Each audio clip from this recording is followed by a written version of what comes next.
Ursula Franklin is a Canadian giant for a whole lot of reasons. She is a world-renowned physicist, feminist, Quaker, author, pacifist, professor, Holocaust survivor, public intellectual, mother, and mentor. When she was 22 and studying in Berlin, she was forced out of school and sent to a Nazi labor camp because her mother was Jewish. Ursula Franklin survived the war, emigrated to Canada, and has been making waves ever since. She is a companion of the Order of Canada. She is a recipient of the Canadian UN Association's Pearson Peace Medal. And despite all that she has accomplished, she says there is still pressing work to be done. Ursula Franklin is with me in Toronto. Good morning and welcome. Good morning and thanks for having me. You have been working for peace and social justice for decades. You have lived through a world war, through the rise of nuclear weapons, the end of the Cold War, the spread of pollutants. What is your primary concern as you look around you in 2010? I am profoundly concerned not just about the state of democracy, but about the absence of democracy, of the erosion of democracy. I came to Canada by choice because it is a democratic country. And I see how our parliamentary institutions are more and more eroded. And in fact, I came here because I thought I would introduce you, Anna Maria, to a new word, and that word is scrupling. Just as we make in our daily parlance a verb out of Google and say we are Googling, that is, we want information for action. It's not good enough only to have Google. We Google, it becomes an activity. There is, of course, the word scruple.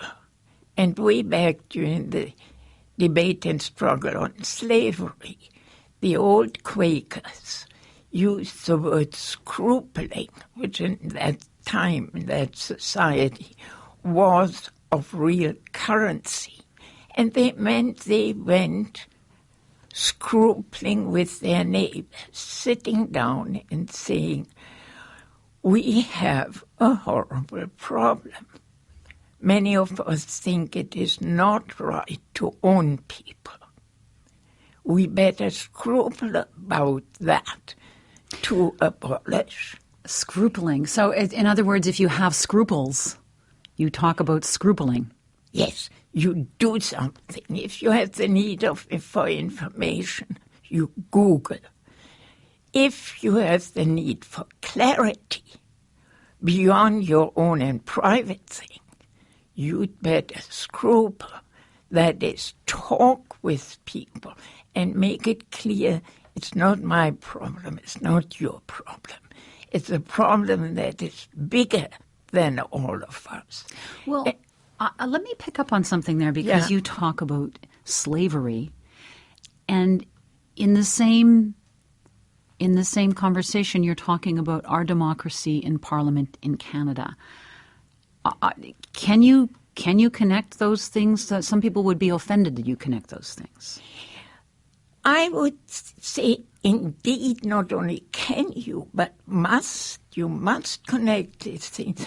You cannot look at the tree and not look at its roots.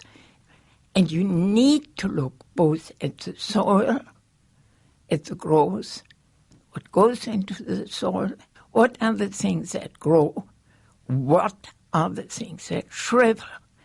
And I say democracy shrivels, and it shrivels at the institutional level. And it's not whether you or I vote or for whom I vote.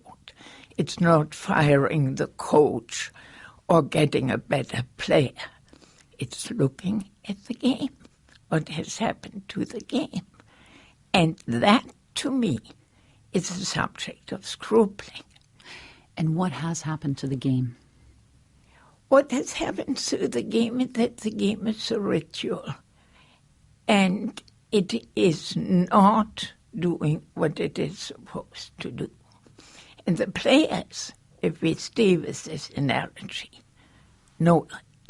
And that's why in that scrupling session that I could describe to you that we had at the Quaker House a month or so ago, we invited 3 sitting members, one of each party, to scruple with them, saying, we feel unrepresented.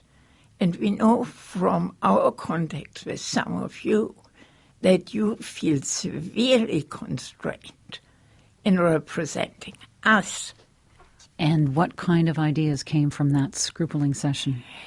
What came out were 2 things. We must highlight the communality of the problems, and we must do something about it. And the doing something about it means, of course, more scrupling, but also institutional inquiries on how democracy could function in a technological age. So you point a finger at the institutions. What responsibilities does a citizen bear in either the growth of democracy or the erosion of democracy, an individual citizen? I would think the first obligation is clarity, to be clear about what is there. We have to have hearings. There's a process. When you have ideas of change, introduce them in the House, let the members go back to their constituency, have first reading, have hearings in committee. And there's a lot of difference between consultation, which are having tea with your friends, and hearings, which I would call listenings, if I could. And the ordinary citizen cannot produce hearings, but the ordinary citizen can remind the minister that he has an obligation to due process.